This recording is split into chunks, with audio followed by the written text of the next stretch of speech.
We've been talking about belonging in community. What does that mean? We want to make a new beginning in regard to the church. We've talked about the church as a family, like the body of Christ, like a community that cares about each other, cares about people in the world. We've talked about the church in terms of purpose. What is its purpose? Why does it exist? We've talked about the vision of the church. Where is it going? And we want to continue those conversations today.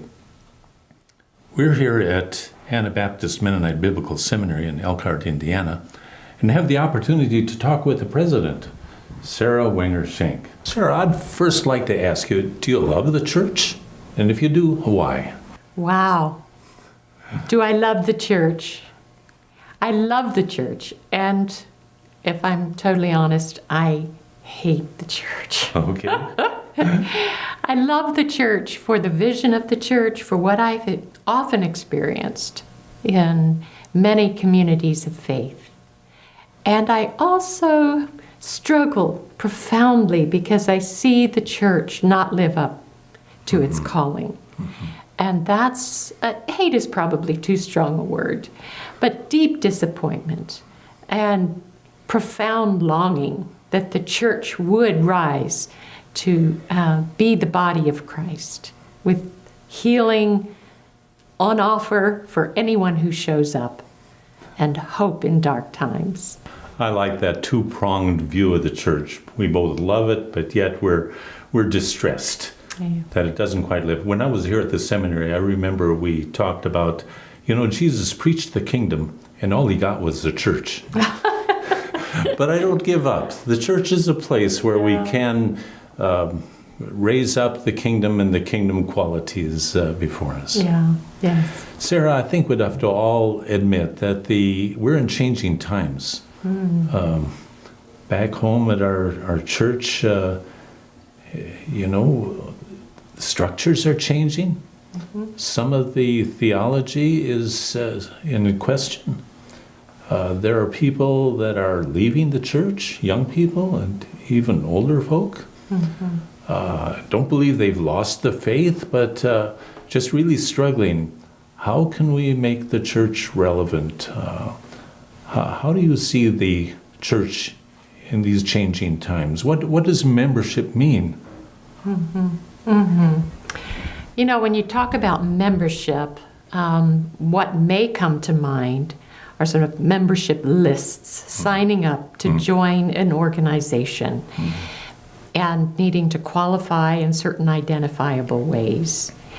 The Apostle Paul talks about how the toe, the hand are all members of the body. When I think of membership, it's unhelpful for me to think about a sort of organizational list keeping, who's signed on the dotted line. It's much more helpful to think about being a part of a living, breathing organism, a body, being a part of a body that is living and breathing and alive. And I know that I play an essential part of this body that is animated with the Spirit, that reaches out to connect with others, that worships and lives fully into God's vision for the kingdom. Membership is only meaningful if one feels like they are part of something living.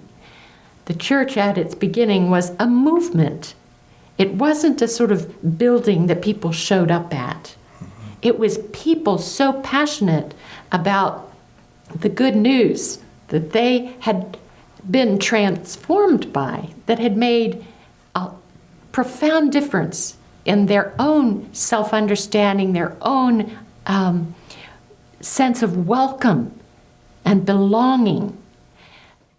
That dynamic sense of their own personal transformation was too good to keep to themselves. They needed to share it, to bring other people on board with this wonderful new community. So you're describing a very dynamic kind of fellowship. Well, what would you say are the key qualities that you look for in a dynamic church? I think there are qualities that have to do with relationships with each other and an expectation that the Spirit of God will be among us. There is a profound welcome, a sense of belonging, that people can be a part of this, are no matter what they bring with them, welcome. How that is communicated is all important. You come with your addictions, your failures. This is a place where you can be embraced, because we all have failed. We all live lives that are transparent, that stay up to date with each other, that acknowledge our need for God's forgiveness and renewal. And we show up expectant that the Spirit will be there, that the Spirit is alive and bringing the resurrected Jesus is among us, living and offering us the power for facing into whatever challenges us, worries us, the power to love, the power to be courageous, the power to return to our families and our places of work because we are beloved of God. We have several people in our congregations, maybe more than I visualize or see, that have emotional, mental difficulties. And we wonder sometimes, what does it mean to be a member in terms of meeting the needs of some of these people with emotional and mental handicaps? When persons come with mental illness, we may not and will not always have the expertise needed to care for them in ways that a professional counselor can care for them. But we can provide a family for them to return to again and again, to receive care and love and support and life together, sharing food and singing and whatever makes life good. What are you doing here at the seminary to help that kind of a church to become reality? Our mission as a seminary is to educate followers of Jesus to be leaders for God's reconciling mission in the world. We recognize that the shape of the church is changing and often ask ourselves, how do you form leaders for a future church that no one knows what it will look like? Precisely. We have in the past formed leaders for a church that had recognizable patterns, an established church that had some predictability to it. We're in an era which is both terrifying and enormously exciting because we're pushed out of sort of comfortable, settled status quo ways of being church to being a church that perhaps coalesces wherever people come together eager for the good news. So our challenge is to form leaders who are mature human beings, spiritually mature, emotionally mature, non-anxious in the face of controversy and challenge, ready to accompany people through crises, ready to imagine with people new ways of being church. House churches or prayer gatherings at the local business, perhaps in the local tavern, God help us.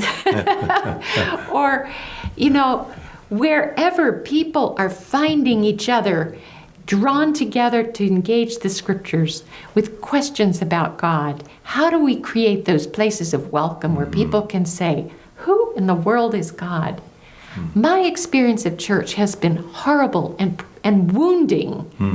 How can I reconnect with faith or rediscover Jesus and find healing for that deep wounding that was inflicted on me by a way of doing church that forgot the ways Jesus reached out to people on the margins? Sara, I'm excited about what you're sharing with us here, and our prayers will be with you as you continue this. I feel that everything kind of rises and falls on leadership. And if you can help prepare leaders that care about people in these many different situations, that will be a wonderful gift to the church. As you go to your study group, I encourage you to continue discussing what Sara has been sharing with us. What does the church mean in your situation? What does membership mean in terms of reaching out to people who are hurting and who need the love of Christ that we have experienced? The discussion also will include discussion about the rituals of the church, baptism, and the Lord's Supper. And then I encourage you to take another look at the church. Begin anew to commit yourself to Christ and the church in a way that's meaningful in your setting.